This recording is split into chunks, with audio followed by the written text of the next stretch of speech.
ನಡಿ ಈಗ ಶುರು ಮಾಡೋಣ. ಕೇಸರಿಯಿಂದ ಮನೋಲ್ಲಾಸ ಮನಸ್ಸು ಮತ್ತೇರಿ ಕುಣಿದಾಡಿದೆ ನೋಡು, ಮನಸ್ಸು ಮತ್ತೇರಿ ಕುಣಿದಾಡಿದೆ ನೋಡು. ಕ್ಷಣ ಕ್ಷಣವೂ ಆಚರಿಸಿ ಕೇಸರಿ ಹಬ್ಬ. ವಿಮಲ್ ಬಾಯಲ್ಲಿ ಹೇಳಿ ಕೇಸರಿ. ದಗಿಸುತ್ತಲೇ ಇದೆ ಪೆನ್ ಡ್ರೈವ್ ಕೋಲಾಹಲ. ಇಂದು ರಾಜ್ಯಪಾಲರನ್ನ ಭೇಟಿಯಾಗಲಿದ್ದಾರೆ ಜೆಡಿಎಸ್ ಅಂದ್ರೆ ದಳಪತಿಗಳು. ಇಂದು ವಿಧಾನಸೌಧ ಗಾಂಧಿ ಪ್ರತಿಮೆಯ ಬಳಿ ಪ್ರತಿಭಟನೆ ಮಾಡುವುದಕ್ಕೆ ನಿರ್ಧಾರ ಕೂಡ ಆಗಿದೆ. ಎಚ್.ಡಿ. ಕುಮಾರಸ್ವಾಮಿ ಅವರ ನೇತೃತ್ವದಲ್ಲಿ ಇವತ್ತು ಹೋರಾಟ ಆಗುತ್ತೆ. ಬಳಿಕ ಪಾದಯಾತ್ರೆ ಮೂಲಕ ರಾಜ್ಯಪಾಲರಿಗೆ ಹೋಗಿ ದೂರು ಕೊಡೋದಕ್ಕೆ ನಿರ್ಧಾರ ಆಗಿದೆಯಂತೆ. ನಿನ್ನೆಯೂ ಕೂಡ ರಾಜ್ಯದ ಎಲ್ಲಾ ಜಿಲ್ಲಾ ಕೇಂದ್ರಗಳಲ್ಲಿ ಪ್ರತಿಭಟನೆ ಮಾಡೋದಕ್ಕೆ ಕರೆ ನೀಡಲಾಗಿತ್ತು. ಅದೇ ರೀತಿ ನಿನ್ನೆ ಪ್ರತಿಭಟನೆ ಆಗಿದ್ದನ್ನ ಕೂಡ ಗಮನಿಸಿದ್ವಿ. ರಾಮನಗರದಲ್ಲಂತೂ ಅತಿ ಹೆಚ್ಚಿನ ಕಾರ್ಯಕರ್ತರು ಜಮಾವಣೆಗೊಂಡಿದ್ದು ಯಾವ ರೀತಿ ಆಕ್ರೋಶ ವ್ಯಕ್ತವಾಯಿತು ಅನ್ನೋದನ್ನ ಕೂಡ ಗಮನಿಸಿದ್ವಿ. ಬಟ್ ಇವತ್ತು ಮಾಜಿ ಸಿಎಂ ಎಚ್.ಡಿ. ಕುಮಾರಸ್ವಾಮಿ ಅವರ ನೇತೃತ್ವದಲ್ಲೇ ಗಾಂಧಿ ಪ್ರತಿಮೆಯ ಮುಂಭಾಗ ಪ್ರತಿಭಟನೆ ಆಗೋದು ಸರ್ಕಾರದ ವಿರುದ್ಧ. ಸ್ವತಃ ಅವರೇ ಉಲ್ಲೇಖ ಮಾಡಿರುವಂತಹ ಹೆಸರು ಡಿಸಿಎಂ ಡಿ.ಕೆ. ಶಿವಕುಮಾರ್ ವಿರುದ್ಧ. ಈ ಪ್ರಕರಣದ ರೂವಾರಿ ಯಾರು?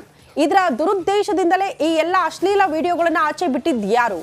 ಇದೆಲ್ಲವನ್ನು ಕೂಡ ಪ್ರಶ್ನೆ ಮಾಡಿದ್ದಾರೆ. ಅದರ ನೇರ ಹೊಣೆ ಡಿ.ಕೆ. ಶಿವಕುಮಾರ್ ಅವರ ಮೇಲೆ ಇದೆ.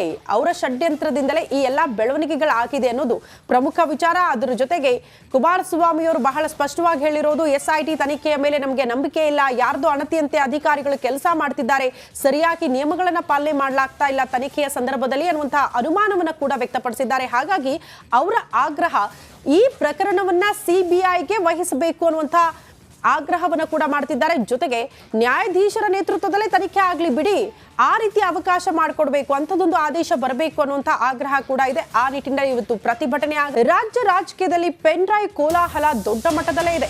ದೇವರಾಜೇಗೌಡಗೆ ಒಂದೇ ಒಂದು ಪೆನ್ ಡ್ರೈವ್ ಕೊಟ್ಟಿಲ್ಲ, ದುಡ್ಡಿಗೆ ಪೆನ್ ಡ್ರೈವ್ ಮಾರುತ್ತಿದ್ದಾರೆ ದೇವರಾಜೇಗೌಡ ಅನ್ನುವಂಥ ಗಂಭೀರ ಆರೋಪವನ್ನ ಮಾಜಿ ಸಂಸದ ಶಿವರಾಮೇಗೌಡ ಅವರೇ ಮಾಡಿದ್ದಾರೆ.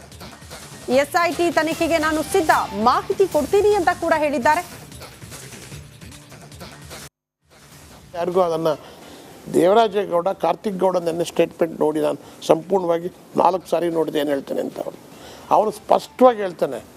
ಪ್ರಜ್ವಲ್ ರೇವಣ್ಣನ ಫೋನ್ನಿಂದ ನಾನು ರಿಸೀವ್ ಮಾಡ್ಕೊಂಡಿದ್ದೀನಿ, ನಾನು ರಿಸೀವ್ ಮಾಡ್ಕೊಂಡು ಗೌಪ್ಯವಾಗಿ ಇಟ್ಕೊಂಡಿದ್ದೆ. ನಾನು ಇದನ್ನು ಕೇಸ್ ಹಾಕಬೇಕು ಇದ್ರ ಮೇಲೆ ಅಂತ ಅಂದಾಗ ನಾನು ದೇವರಾಜೇಗೌಡರನ್ನ ಭೇಟಿ ಮಾಡಿದೆ. ದೇವರಾಜೇಗೌಡರಿಗೆ ನಾನು ಒಂದೇ ಒಂದು ಪುಟ್ಟ ವ್ಯಾಪ್ತಿಯಲ್ಲಿ ಪ್ರವಾಸಿಗರಿಗೆ ದರ್ಶನ ಮಾಡಿಸಿದೆ ಕರಿಚಿರತೆ. ಸಫಾರಿಗೆ ಬಂದ ಪ್ರವಾಸಿಗರು ಫುಲ್ ಖುಷಿಯಾಗ್ಬಿಟ್ಟಿದ್ದಾರಂತೆ. ದಮ್ಮನಕಟ್ಟೆಯಲ್ಲಿ ಕಾಣಿಸ್ಕೊಳ್ತಾ ಇದ್ದ ಕರಿಚಿರತೆ ಚಾಲಕ ವಿನಯ್ ಅವರಿಂದ ಕರಿಚಿರತೆಯ ದೃಶ್ಯ ಸದ್ಯ ಸೆರೆಯಾಗಿದೆ. ಈ ಕರಿಚಿರತೆ ನೋಡೋದಕ್ಕೆ ಅದೆಷ್ಟು ಜನ ಕಾಯ್ತಾ ಇದ್ರು. ಮೋಸ್ಟ್ಲಿ ಈ ಸೋಷಿಯಲ್ ಮೀಡಿಯಾಗಳಲ್ಲಿ ಕಂಡಾಗ ದೃಶ್ಯಗಳು ವೈರಲ್ ಆದಾಗ್ಲೇ ಇದು ರಿಯಲ್ ಆಗಿ ಒಂದ್ಸಾರಿ ನೋಡ್ಬೇಕಪ್ಪ ಅಂತ ಅದೆಷ್ಟು ಜನ ಅಂದ್ಕೊಳ್ತಾರೋ ಗೊತ್ತಿಲ್ಲ. ಬಟ್ ಈಗ ನೋಡಿ, ನಾಗರಹೊಳಿಯಲ್ಲಿ ಅದೇ ಕರಿಚಿರತೆ ಪ್ರತ್ಯಕ್ಷ ಆಗಿರೋದ್ರಿಂದ ಅದನ್ನ ಚಾಲಕ ವಿನಯ್ ಅನ್ನೋರು ಮೊಬೈಲ್ನಲ್ಲಿ ಸೆರೆ ಹಿಡಿದಿದ್ದಾರೆ. ಎಷ್ಟು ಅದ್ಭುತವಾಗಿರುವಂತಹ ದೃಶ್ಯಗಳು. ರೋಡ್ ಕ್ರಾಸ್ ಮಾಡ್ತಾ ಇರೋದು ಕರಿಚಿರತೆ. ಪ್ರವಾಸಿಗರು ಸಫಾರಿಗಂತ ಹೋಗಿದ್ರಂತೆ. ಇದೇ ಸಂದರ್ಭದಲ್ಲಿ ಕರಿಚಿರತೆಯ ಪ್ರತ್ಯಕ್ಷ ಆಗಿರೋದು, ಅದನ್ನ ನೋಡಿ ಫುಲ್ ಖುಷಿಯಾಗಿದ್ದಾರೆ.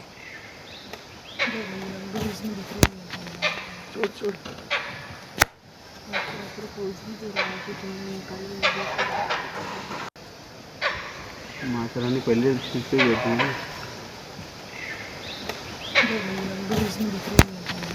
छोड़ छोड़